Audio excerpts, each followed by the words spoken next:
Dune Messiah is officially happening. American Psycho is getting a remake. James Gunn released the first image from Superman. Gladiator 2 reactions are epic. And we got a bunch of news from Blumhouse. Let's go over this week's movie news.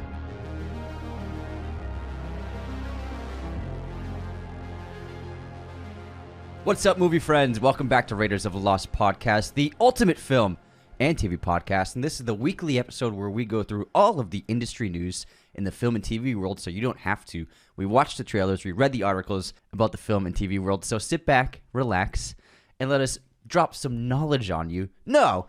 Dune Messiah, we were all wondering, is this new announcement of a film from Denis Villeneuve gonna be Dune 3? And it is. I think it was pretty obvious, and I read this great quote from him. He said, I thought after part 2 that I would take a break, that I will go back in the woods and stay in the woods for a while to recover.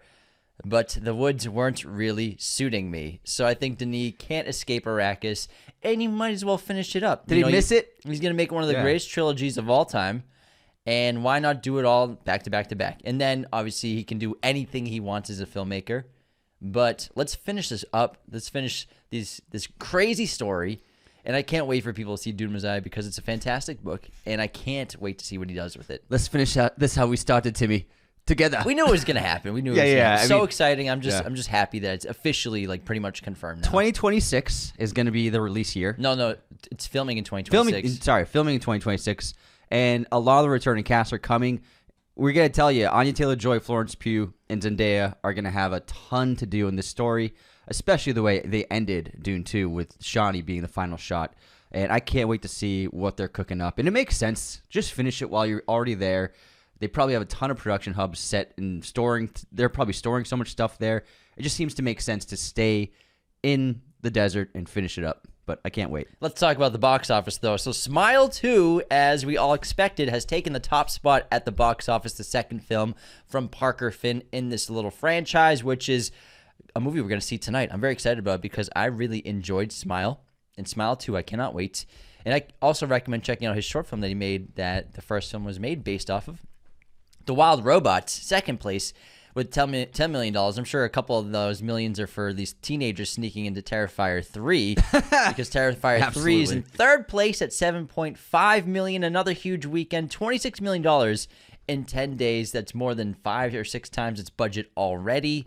Beetlejuice 2. This movie still is chugging along, $5 million at the domestic box office for its, 10th weekend in theaters, something crazy. What's really cool, though, about Smile 2, it literally made the same amount as Smile.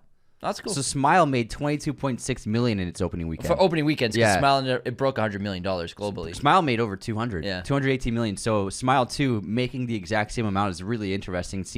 It's clear people like the franchise. People are saying that Smile 2 is excellent. I heard great things about it. I'm looking forward to it. And the first one's great, but this one people are saying it blows the other one's socks off. Then we have Joker 2 pulling in a tiny $4 million at the box office, expected to lose roughly $150 to $200 million for Warner Brothers.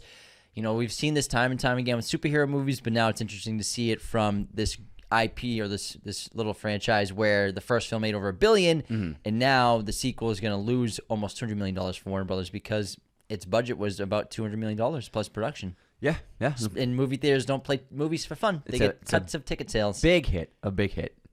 No, it's not a hit. Big hit in the wallet. Yeah, sorry. Big hit into their pockets. You get your slogans right. That's the wrong one. I should have finished that phrase. It is a bomb. Yeah. It's a bomb. Oh, it might be the biggest bomb of the year, honestly. It's up there. To lose 200 mil? It's up there. And also, We Live in Time, the Florence Pugh, Andrew Garfield film, just got released to 1,000 theaters and made $4 million. Very good opening. Yeah. Saturday night, its official wide release had a $3.4 million at the weekend box office. Okay is how I would describe the film, too. Okay, 3.4. It's like an okay. Saturday night is like an okay episode of Saturday Night Live. But now we have Sean Baker's Anora. Its limited release, only 6 theaters, pulled $600,000. That's $100,000 per year. Should be a huge hit. Per theater, not here. Should be a huge hit as it rolls out wider. And second best post-COVID theater average since Asteroid City's $140,000 per theater opening. Asteroid City went on to make $60 million, so Anora could definitely put up big numbers for Neon. I'm very excited to see this. Mikey Madison looks terrific. I think she always had this really star power.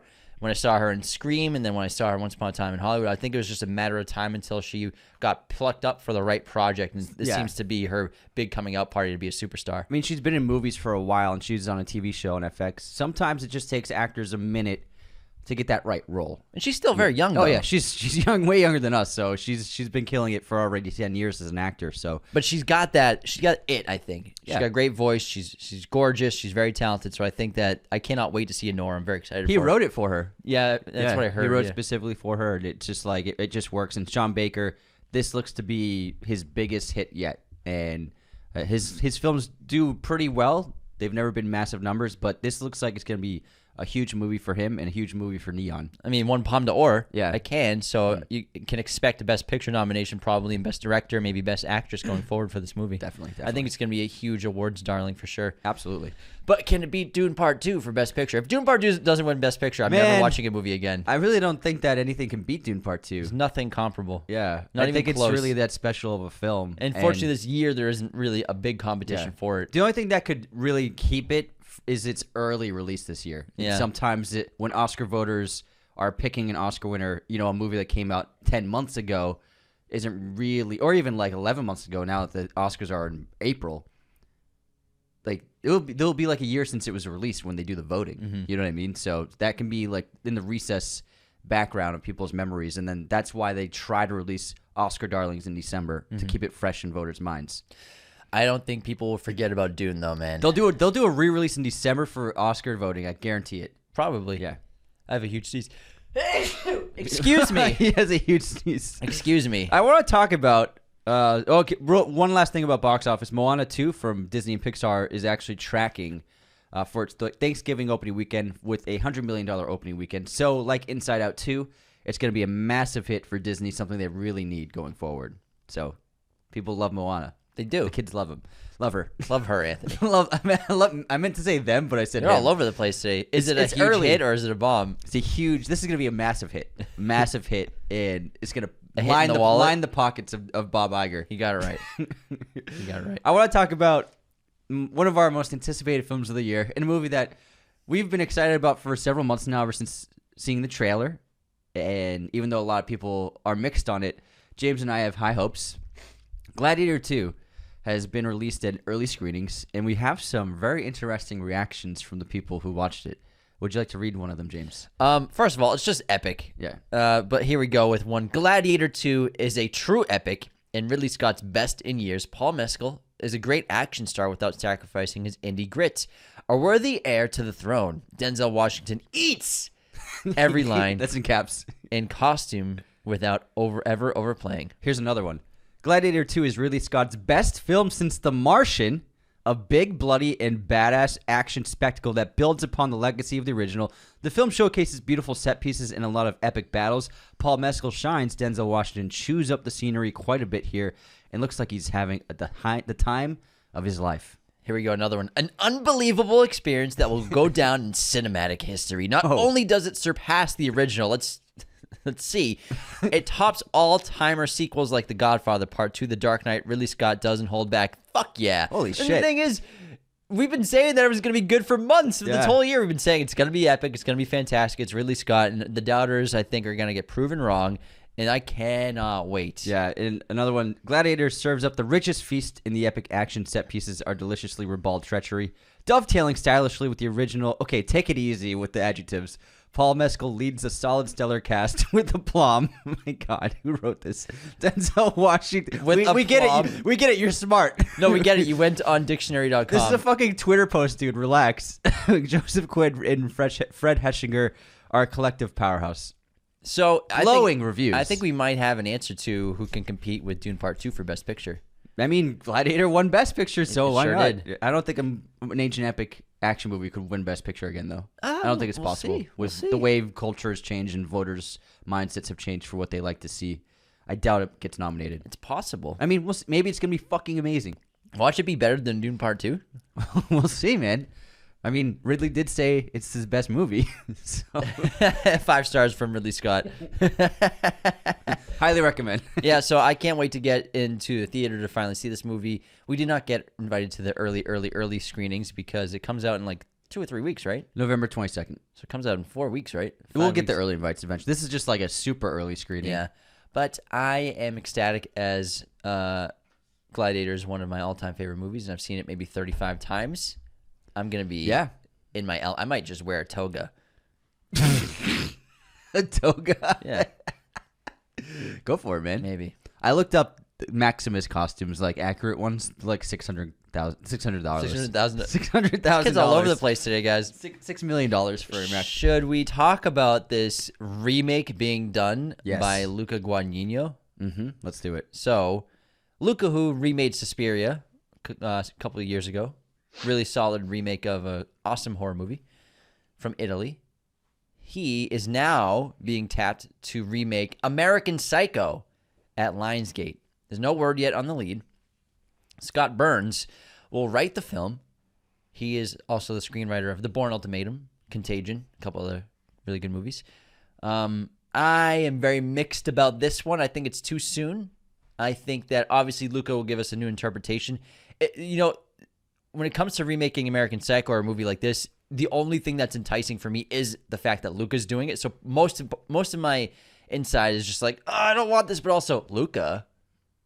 I don't want to remake. Oh, but Luca. Luca. So, do I want this? No. Is there anything we can do about it? No. Is this going to keep happening? Yes. So we just have to accept it. I believe that. I would guess that Jacob Elordi is going to cast as Patrick Bateman. He fits the mold. Because Patrick Bateman's 26 in the book, if I remember correctly. So he's actually quite young. And there was a story in photos of the two of them having lunch several months ago. And that's how he casts actors. He has lunch with them and talks with them. So they were talking about a role. I thought it was going to be something else. I thought it was going to be queer. But it's probably going to be American Psycho. Because if you want someone to play that role, Elordi physically fits the bill. Yeah, he looks like he could. He's kind of played like that character already. He looks like a stockbroker, bro. You know what I mean? Stockbroker, bro. Genetic finance, specimen. bro. And Patrick Bateman's supposed to be like physically perfect, and that's the irony is he's still trying to make himself look better. I mean, we were talking about this yesterday. We're in the age of remakes, and remakes have always happened, but they have never happened on this rate in the last 10 years. Like the sheer number of remakes, especially for TV, and remaking just because of the IP, not because a filmmaker or artist thinks they can add something to a film that maybe people have forgotten about, or that technology has improved so they can do something really cool and exciting with the film. That being said, I realize that remakes are just going to keep happening, especially from our favorite properties. Lawrence of Arabia is getting remade. You know what I mean? There's nothing we can do about it. So we can either just keep getting pissed off every time one of these announcements happens, or we could just be like, you know what, this is just what part of Hollywood has become. A big portion of Hollywood is remaking IPs, and we just have to accept it. So I'm just going to be like, okay, whatever. As long as it's very different from the original. And there's no way you can capture what Christian Bale did and Mary Harron with her directing, but also Christian with his characterization of Patrick Bateman, what he did, the nuances, the hilarious lines, how popular it still is in culture today, Patrick Bateman's freaking ridiculousness. That's what's weird about doing a remake, because people still talk about American Psycho all the time. Yeah, it's like a really common gif and meme still. Yeah. Anyways, but there's nothing we can do about it. But it's Luca. Luca's great. So, you know what? I'll see it. Yeah. Maybe it'll be great. It's big shoes to fill. You're following one of the greatest living actors. Yeah. In probably his most iconic role. It's possible, yeah. Next up, we got our first image from Superman, courtesy of James Gunn. He released an image. It's the back of Clark Kent sitting down with his dog Krypto, sitting down and looking at Earth from a ship or space or the moon. The moon, yeah. The moon. Yeah. And it's very sweet. And it's cute. I like how colorful it is. I like how vibrant it is. And I like how hopeful it is. So it brings, some happiness to my heart to see Krypto in a movie, which is going to be cool. But, I think this is really exciting. And hopefully this movie's great. And I hope that, they do the character justice. And obviously they're going in a very different direction than we've gotten this century, even with the Brandon Routh one. But I think that this movie has a lot of potential. It's going to be a huge movie going forward for the DCU. And we'll see, but people are excited about this image. It's a very cute image. It is. It's very sweet. It's very sweet. People love. He looks like a good boy. He does look like a good boy. We have a bunch of stuff from Blumhouse we got to chat about. Let's talk about the trailer for Wolfman. We got the first full-length trailer. They've released a teaser and a poster, obviously, but this was a really cool trailer. I think that Lee Wannell came up with a really interesting look and tone. Essentially, this family are attacked. What looks like they were driving somewhere at night. They're attacked by the Wolfman, and then the lead actor, the lead character, he gets scratched and bit by the wolf. Little scratchy scratch. Yeah, a little scratch on his arm, and that it looks like he's really leaning into the viral aspect of it and how it's contagion essentially, and then. While escaping the beast, they hide inside of a home. However, now they're trapped inside of the home with the guys turning into a wolfman. I think it's a really cool trailer, and they didn't give anything away. You saw one quick shot of the wolfman through the windshield for like a frame. You saw his arm barely. Yeah, you saw his arm break through the glass. So they're doing a wonderful job teasing this. It looks like Lee Wannell cooked up something really cool for this. Yeah, I really love the aesthetic and the tone and the feel of this trailer, and also really hiding the monster. Even we have another new poster, so there's 2 posters released. No image of the Wolfman yet, which I think is really smart. Keep hiding it. And a lot of this movie clearly takes place at night. Yeah. Outside at night, and it looks excellent. You know, it's pretty well lit for being outside, so obviously full moon, moonlight, they get to play with a good amount of light, but it looks sort of like a blend of not day for night, but I think they did a great job figuring out how to really light exteriors super well in this movie, and I'm excited to see it from a filmmaking perspective like that. And the colors look great. There's a lot of like blue and orange is so hot right now. Blue and red, and a lot of movies are doing it, and you can see that in this film as well. But there's a lot of like nice blues of moonlight in this movie. Also, we got to see his perspective. It's like Wolfman vision. Yeah, this is cool. Which was pretty cool. Yeah, it was in the colors of the world got more vibrant and saturated, and it looked really interesting. And he also said, "I am the Wolfman." Sound is. I'm Wolfman. Lee Wannell said, "It's wolfing time." It's moon time. Lee Wannell says that sound is very important in Wolfman. We have gone absolutely crazy with the sound of this film. It's an audiovisual assault that makes me very excited because sound is such an integral part to any project. Very cool. I'm looking forward to it. We also got a teaser for Megan 2.0. She surprised audiences at a screening or a theater. Megan? It's just Megan. Just she's talking to the audience, saying some creepy stuff. Yeah, she's like said hi to the audience and just talked about the film or something. Yeah. It was not an online teaser or anything. Mm-hmm. We also got the first poster for Five Nights at Freddy's 2. Yep. I haven't seen the first one. I have. I have. Are you going to see the second one? We'll see. I mean, you might want to do an episode on it. It's very popular. And then also, last bit of news from Blumhouse, they are partnering with Movie Gen, which is an AI tool with Meta that can generate video clips up to 16 seconds in full 1080p HD. And Blumhouse has also selected a group of filmmakers to test out the technology and provide feedback before its public debut. And they had a collaboration with Anish Shagandi, who is the director of Searching with John Chu, the online movie where his daughter's missing, so he goes online to find her. John Cho. And he released a 3-minute long short film using the AI generation tool. And I watched it, and I was like, I'm not sure this is a good thing for the future. And it's getting a lot of negative feedback. It's a 1.2 on Letterboxd, obviously. And I was like, as a director, this is probably not a smart move to work with an AI tool right now. And he's getting burned right now. Yeah, the thing with the AI stuff is I think that when it's outside of art, not outside of art, maybe outside of things that are required for artists, it works really well. So like when you see these videos of AI generated ancient Rome and you're sort of walking the streets of ancient Rome on TikTok, or some ancient city or something historical, I think that's really cool because we'll be able to be exploring what that worlds were like back then in these cities. So I think when you're talking about using AI from a historical standpoint or educational standpoint, I think it's really effective and really awesome because how else can you do that? It's really fascinating. But when you're using it with something that requires artistic integrity or artistic originality and human fingerprints on things, I think then it's, you're on a slippery slope and thin ice that can crack any moment. Yeah, so essentially the short is he took little videos he made and little tiny shorts he made when he was a kid, making movies with his friends and family. And then he would generate a prompt, like he was riding his bike down the street. Then he said, make this New York. And in the background was like a terrible AI version of New York City in the background. And it's him as a kid. And then also there was one where he filmed like a bank robbery scene in his attic when he was a kid. And he prompted the AI, make this a bank vault. And it turned into a pretty accurate looking bank vault. The entire his home. But he's untouched when he's in the actual frame. Yeah. And it basically essentially erases production design and craftsmanship from building sets, essentially. That's this AI generation tool is just like creating AI CGI generated sets. And it just eliminates the human component to like crafting a movie. Yeah, so the technology is absurdly amazing, but at the same time, using it for movies and TV, I think it's the wrong route. But historical stuff, educational stuff, I think it's fucking awesome. They were trying to pose the technology as something like kids can use. Essentially, this is what I took away from the film. Like a kid can dream bigger by making anything possible on screen, which I mean is a probably the smartest approach they could have had in terms of putting this out there, but.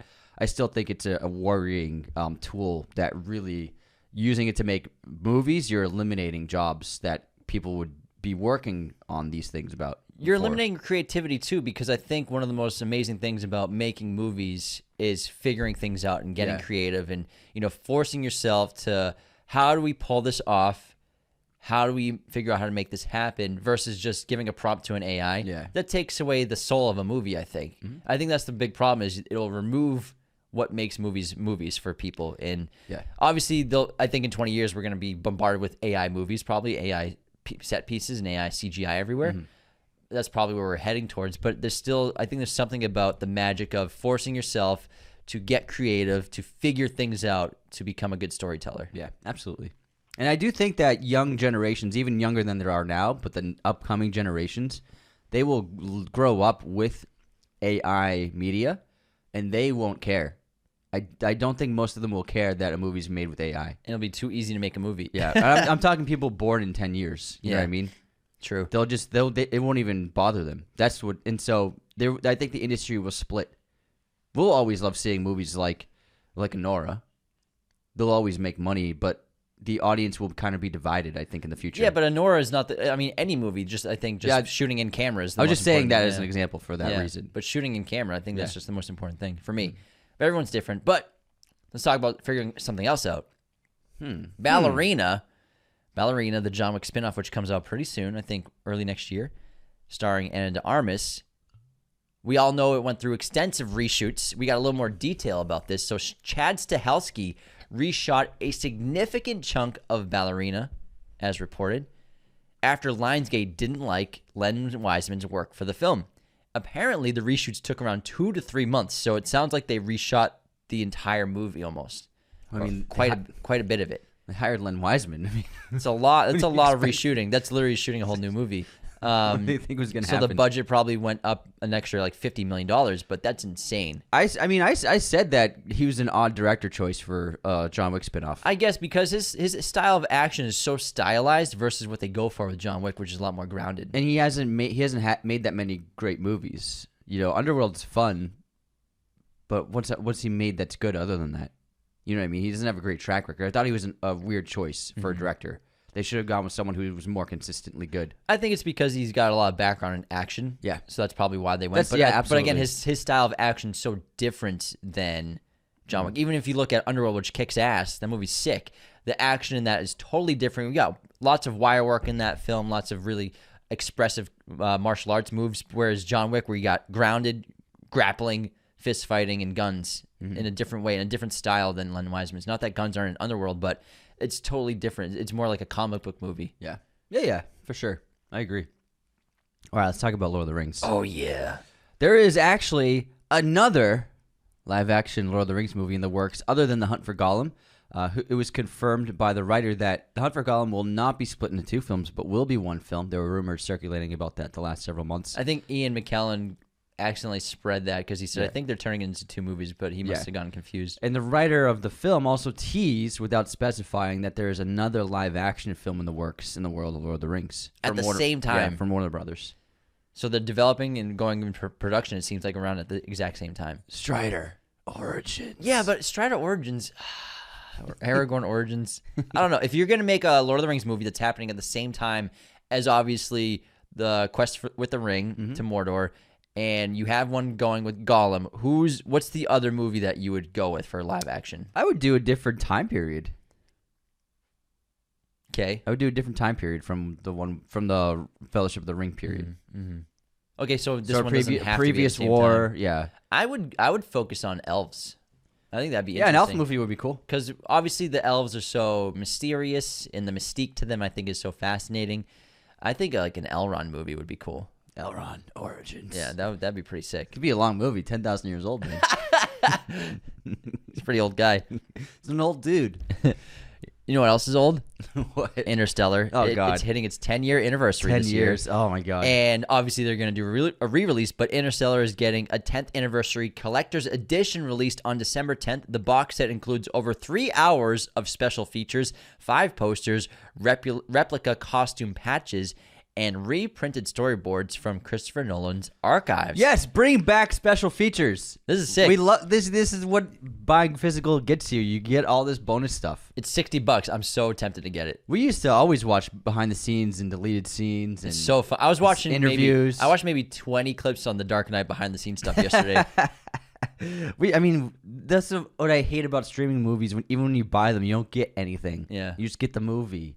And we used to love cruising around that main menu and looking at all the interviews, and like there were always like little docs about the movie. Yeah, and, like 20 minutes behind the Yeah. scenes of the special effect of. Yeah. I was watching one of how they built the Bat Pod yesterday, which is so cool. I watched one of the trash, the dumpster truck. Yeah, I watched one yesterday on the Dark Knight of how they flipped the 18-wheeler. It's just so cool and so fun. Also, how they did the Hong Kong skyscraper jump. Yeah. It's really fascinating, and I love BTS stuff, and I realized while watching those clips that I haven't watched that kind of entertainment in a while. I haven't been watching BTS stuff in so long because, like you said, they don't put it out anymore. You can only watch it on YouTube. Yeah, and not if you everything. look for it. Yeah, you have to find it. But I missed that about DVDs. It used to be part of the DVD. You'd get like 5 hours of extra stuff. Most of it's bloated nonsense and just interviews with everybody. But when That's you get, not bloated. The more the better. They're interviewing like the crafty supervisor. No, they are. You just made that up. It is not. I don't know where you're getting this from. It was never bloated nonsense. It was always awesome. You're out of your mind. Depends on the movie. Depends on the movie. Ridiculous. The crafty supervisor. Oh my God. Get out of here. Anyways, yeah, that seems like something we could absolutely get. Yeah, fuck yeah. All right, I'm sorry. Go ahead. You were about to scream Mickey 17. I heard the bit. No. Mickey 17 had a fantastic Empire magazine cover with a lot of new stills from the film. It's a new look at Robert Pattinson in Bong Joon-ho's upcoming sci-fi, maddening, insane comedy epic, Mickey 17. Some cool images have been released, and you get to see more of Mark Ruffalo, of Pattinson, of Toni Collette. And again, we're super excited for this. It comes out in January. Space movies 2025, guys. It's going to be the year of awesome space movies. What are the other ones? Project Hail Mary, man. Oh, yeah. Project Hail Mary is going to be Mickey 17, sick. Project Hail, both comedies. You got to read Project Hail Mary. It's so good. I will. You got to give it to me. I'll give it to you after we record. Hand it to me personally. It's excellent. One of my favorite reads in a while. Now we got a trailer. How about you tell us about the new trailer? The Electric State. We chatted about this last week. We got our first look at the Russo brothers film for Netflix, and we finally got our first trailer. This stars Chris Pratt, Millie Bobby Brown, Woody Harrelson, Ke-Huy Quan, Anthony Mackie, and Giancarlo Esposito. It's all right. It looks good. Yeah, but again, this is a streaming movie, so it looks so much like Stranger Things at the same time as it's like I'm saying, like I think Millie Bobby Brown really needs to get to theaters. She needs to get movies in theaters ASAP. And obviously she's making bags with Netflix, but I think Millie, she's such a big star. I think that I'm worried about her just being stuck on streaming services for the rest of her career. Yeah, I mean, outside of the Godzilla movies where she's part of an ensemble, she's not had a box office hit. Yeah, she hasn't really She had hasn't an had- opportunity. she hasn't had- yeah. Because she just, I mean, I don't blame her for signing like a Imagine the Netflix money she's seven, made. she signed like a 7-picture deal or something like that. Imagine how much money she Which got. is wicked smart. But She'll eventually this get to seems like a theaters. movie that I think would do really well in theaters. It's really big action spectacle, lots of great visual effects. Cast is awesome.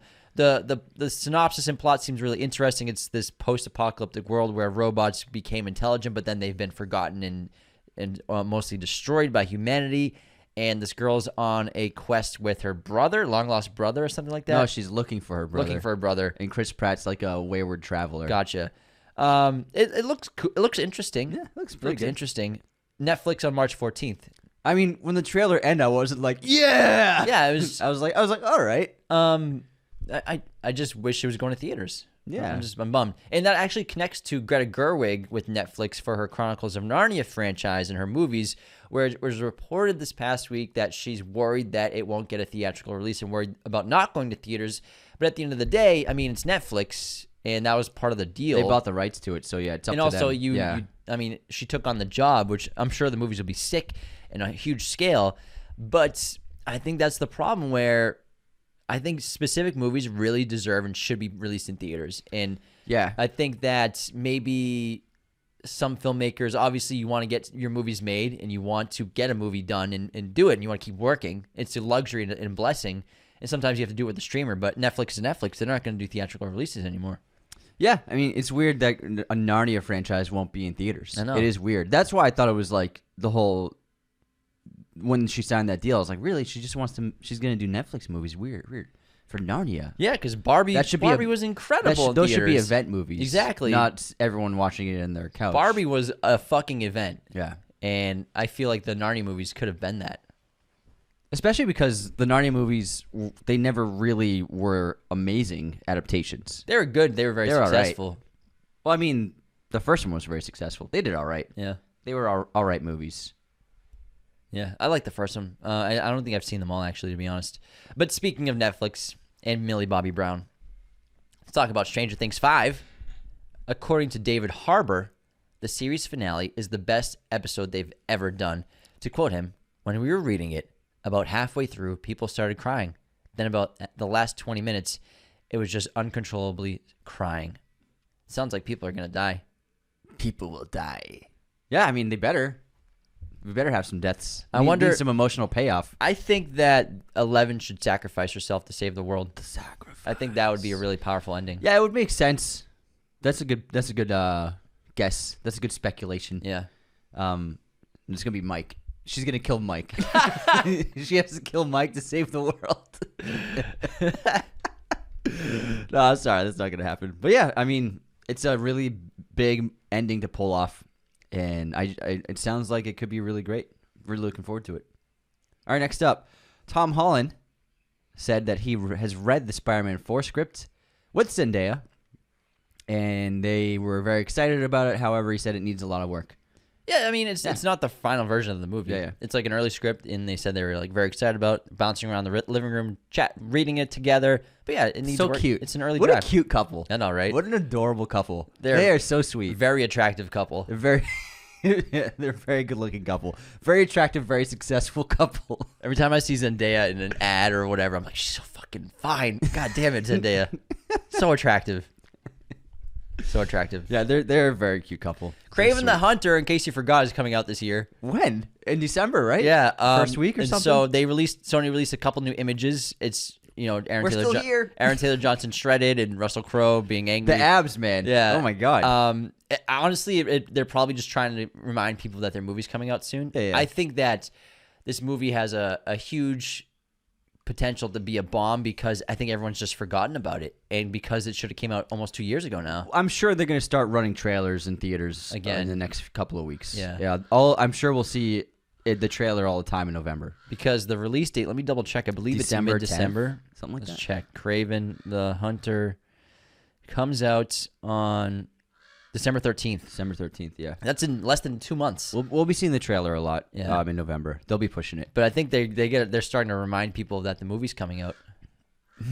Let's remind you about another movie, The Strangers, Chapter 2, the second part of the epic trilogy. Oh yeah, that's right. The Dropped first the one came out like trailer. 3 months ago, right? Yeah. And the trailer is just what you expect. It's this girl goes in a car with a bunch of people, and then slowly they start looking weird, and then eventually they'll have masks on, the strangers' masks, and she's like, "No." That's the trailer. I haven't seen the first one that they made, and I know reviews were not great for it. That's a nice way of saying it. Yeah, That's a nice way of saying the it. reviews. I didn't. Yeah, but I didn't see it. So who knows? Maybe I'd like it. I don't know. Stop being so nice. I'm a nice guy. Who knows? Maybe I'll like it. Just saying. David Cornsweet, Superman himself, has been cast in another film called Mr. Irrelevant. The film follows John Tuggle. It's an interesting name. Who was given the title of Mr. Irrelevant after being the last pick of the last round of the 1983 NFL Draft. Who is this guy? John Tuggle. Yeah, I mean, Brady was a 6th-round pick, so... But I wonder if it has an interesting Yeah, story. Brady was 199, bro. John Tuggle, did he become was he a good football player? I wonder. I don't know. John Tuggle. He has a 30 for 30 episode. Oh, wow. Maybe he did become a good player. He played for the Giants. He's a running back. Yeah. I wonder what his stats are. Let's see if he was a great player or not.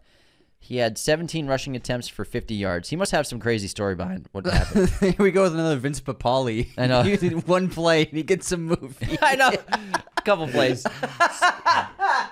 The hero of Philadelphia returned a punt. He returned a kickoff. I love Philadelphia.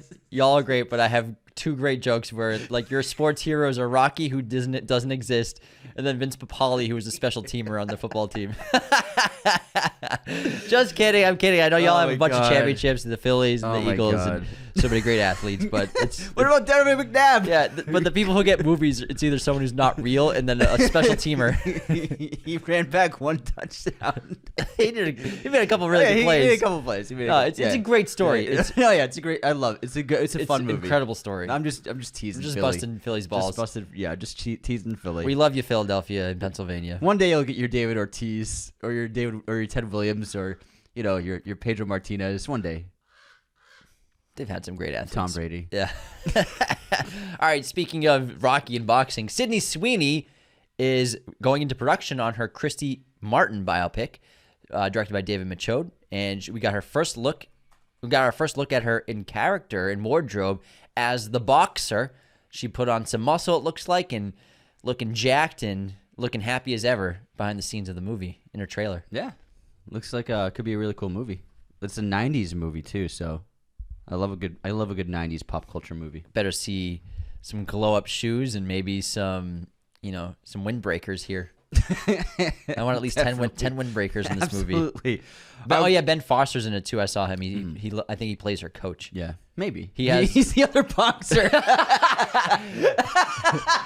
42-year-old. But he had a very 90s outfit on. Very 90s outfit. All right, next up we have the first trailer for The Monkey was finally released. I saw it in theaters the other day. Looks good. Osgood Perkins' follow-up to Longlegs. And the film follows twin brothers, interesting, as they find their father's old monkey toy in the attic, but then gruesome deaths begin to occur. There's one thing you can say about this movie is it's definitely going to be bloody from this trailer. Yeah, it actually has this great comedic tone as well, this dark humor. And Osgood obviously coming off a huge success with Longlegs, back-to-back years with horror movies, very cool. And Theo James is the lead. It looks better than I thought it was going to be because the poster, I was like, what's this movie about? I thought the monkey was going to be killing people, but Yeah, it's me more too. like it's like a curse. like a possession kind of thing. And looks like some really good stunts in there. We got a fire burn with just a head, someone running out of a house with their head on fire. Crazy. That was pretty cool. Wild. So some interesting looking stuff there with the monkey. The Gorge is a movie also coming out soon. We got our first look at Scott Derrickson's film starring Anya Taylor-Joy and Miles Teller. It's about the survival thriller follows 2 snipers, one American, the other Russian, stationed in separate watchtowers to safeguard the world from a mysterious evil. Releases on Apple TV in 2025. Ooh, I like this. Interesting plot. That's a cool plot Interesting concept. Wow. Nice mystery. I haven't seen Miles in anything in film since Spiderweb. That was on Netflix. Haven't seen him in theaters for a while. What's he been doing? He's chilling. He's caking off the Top Gun movie money. He's chilling, bro. But I like the character designs. Anya's got this short black hair. They both are. I'm guessing Teller plays the American because she can do a great Russian accent. Yeah, probably. She could probably do a great Russian. Yeah, that's my guess too. This is a cool concept. This is gonna be an Apple TV movie though, so I wonder if it's aliens. I wonder if it's a monster. Did you see the Buzz Lightyear robotic action figure? I did not. So this is selling for $600, and they just released a teaser trailer for this figure, this little commercial. It literally, it's the plot for Toy Soldiers. It moves around, it dances, it sings, it does action poses, and there's an app that you connect with it for it to do specific movements. It's pretty wild. It's pretty bonkers. Yeah, I'm looking at like videos. Hold on, let me pull this up. It's literally a mini robot, Buzz Lightyear. A mini, like he actually does. He makes you breakfast. He'll cook you eggs. He doesn't cook you eggs, but he does all the movements. Oh, okay. Oh, wow. It's very legit. Technology, bro. Very legit. That's crazy. $600. And also, did you hear about the Spongebob movie? I did not hear about. Wait, the new one? So we're the Christmas special. Oh, okay. SpongeBob is getting a stop motion Christmas special. That's smart. It releases in December on Paramount Plus, and it looks delightful. Let me see. Looks delightful. SpongeBob stop motion. Very cute. This is a great idea Yeah. because we grew up on stop motion movies. And also, I love Christmas specials, and holiday specials are always so fun. This is very cute. Yeah. They need to do more stuff like this in with big IP animation. Like think outside the box and not depend do something on different. CGI constantly. This is very cute. Yeah. This is like if I had kids, we'd be watching this for sure. Yeah, for sure. I mean, my God. you don't need kids to watch this, bro. Yeah, What are you talking about? I'll watch that, man. This looks adorable. I know. Wow. This is a great idea. I like it. Also, did you hear about click to cancel? Did you hear about Did you hear about the bees? Did you hear about the bees? The happening. Click to cancel. So Finally. the FTC has finalized a new click to cancel rule for streamers. All subscription membership services will be required to offer a one click to cancel with the new rule. This rule will go into effect in 180 days after being published, which thank God, because sometimes canceling a streamer, you have 8 pages to go through. It's in this tiny fine print. Next to it is a I don't want to cancel in like a big bright color, so people think, oh, this means I click this and not the other button, because it can get very confusing. Try to cancel your Amazon Prime membership. Go ahead and try. It's like trying to cancel a gym membership. It's a maze. You're gonna have to meet the CEO. You have to go to the guy's house to cancel your gym membership. I don't want to work out anymore here. Are you sure? Is there anything we can do? You have to pass a series of tests. We're gonna need blood and semen if you want to leave this gym right now. You have 5 minutes. You have to enter a series of riddles. There's a sphinx. Solve 3 riddles and you can leave the gym for good with a fee. That's good. That's a good requirement to have. Oh man! All right, new release this week. Anora is now playing in select theaters and will release wider next week. So stay tuned for it coming to a theater near you. And we got another trailer, the highly anticipated sequel, Wallace and Gromit: Vengeance Most Fowl, finally dropped its full-length trailer, and it's delightful. Looks like a lot of fun. Got like huge, like fucking action set pieces. Looks like a Mission Impossible movie with a train crashing on a bridge, and also we got Feathers McGraw playing the organ. Yeah. It looks so funny. Who could be behind all of this? Only one penguin. Looks pretty great. Oh my god, it looks chicken. great. Releases January 3rd. Karate Kid, guys. Did you hear about Karate Kid Legends got its first poster. This is starring Jackie Chan, Ben Wang, Ralph Macchio. In theaters, May 30th, 2025. I like the poster because it's the 3 of them, but it takes that orange sort of color scheme or color aesthetic from the original with like the sunsets and the sunrises. Yeah. And I like it. I think it's a pretty good poster. I think it's a really good poster too. It's got that nice warm circular sun behind them and the kids in the center frame, and then you got both older actors on either edge of him. I think it's a really good simple poster. They need to put Cruel Summer on the track list for this movie. They need to put that in the movie. I remember after we watched Karate Kid like last year, I listened to Cruel Summer for a week straight. Yeah, it's a banging It's a great song. song. It's a banging song. Great song. It's an awesome movie. Yeah, fucking, oh my God. It's a 10 out of 10, man. Maybe I'll watch that tonight. Fucking perfect movie, man. We're seeing Smile tonight. Oh, yeah. Oh, wait, but you're Anthony Deveney. You yeah, we're watched seeing 4 Smile at 4:30. Yeah, I mean, I still have time to It's fit in cheesy 2 more as fuck. Are you movies. serious? Please. Please. All right, next up. Disney has announced that a Prince Charming movie is in the works with Paul King set to direct. I can only imagine what this is going to be like. Prince Charming. Is this a IP? Is this another? No, it's just Prince Charming. Just a character? Yeah. Yeah. They're going to make him a bumbling idiot. They're going to make him a buffoon. So it's the Prince Charming probably from Cinderella. It's probably that one. And here's a story saying, no, I don't believe this, saying that Chris Hemsworth's been cast. No, they got to go with someone young. No. Someone young. Paul King is the director of Wonka. Yeah. And Paddington 2. Paul King's an excellent director. He's a wonderful director. I just am worried about that script. Anyways, but it's just a Disney movie. Yeah, are you going to see it? You're going to see a Prince Charming I don't know. movie? I really like Wonka. Shut up. Get out of here. You might like it. I might like it. The Running Man news, guys. The Running Man, Edgar Wright's upcoming film starring Glenn Powell, just got its villain cast. And I think we know why Josh Brolin turned down Lanterns, because he is now going to be the villain in The Running Man. Yeah, I mean, it's a great choice. I mean, this is shaping up to be a really cool sci-fi movie. I'm very excited. I'm just excited whenever we get an Edgar Wright movie. Yeah. But the fact that it's this cool sci-fi dystopian Huge action scale. Yeah. I think this is one of my most anticipated movies in development. Yeah, because Last Night in Soho was his last movie, right? And That's right. It was a really good movie, but for me, I was slightly disappointed because I love his movies so much, and I probably would, if I had to rank his movies, that's like bottom of his movies for me, honestly. Yeah, me too. Even though there's so much great filmmaking, great performances, I think that movie just had some problems with the script and the story, but he's such an excellent director. Sorry, Edgar. James hates you. I love Edgar Wright so much. Everyone loves Edgar Wright. I've seen his movies so many times. I don't know anyone who doesn't love Edgar Wright. If Yeah. someone doesn't like Edgar Wright, they should just You're wrong. You're just wrong. keep their opinions to themselves. Don't ever say that out loud.